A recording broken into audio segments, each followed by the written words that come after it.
Hello guys, what's up and welcome to another tutorial video. In this video what I will be showing you guys is how you can use transitions in the Inshot video editing app for your mobile devices. The process is very easy, although there is one small part that is a bit difficult to find, so let's get right into it guys. So when you actually launch the app, this is the screen that you'll be met by. As you can see, there are three main options in the middle of the screen. One is for videos, one is for photos, and one is for a collage.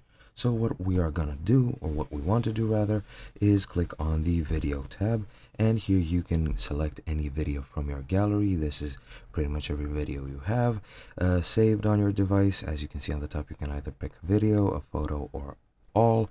Let's just say I want to pick this first one here, and when we select it by clicking on the green icon in the bottom right, we will be taken to this overview where you can do pretty much anything. Here are your editing options in this track here. You can even press play and review what the video looks like when you make changes.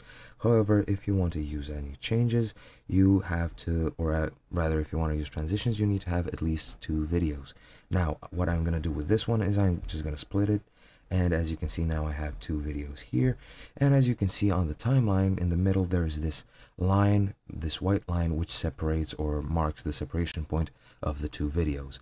Now what we want to do to actually use transitions is to click on that white line, and you will see this small icon. As you can see, that small rectangle, sometimes it'll be next to the white line, sometimes it'll be under it. Just click there and you'll be taken to that transition screen.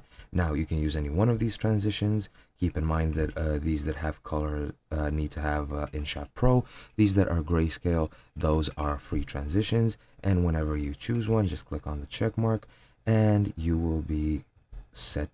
And as you can see, from that point you will have a transition. That would be it for me guys. I hope you found this helpful, and I hope you learned something new, and I'll see you guys in another video.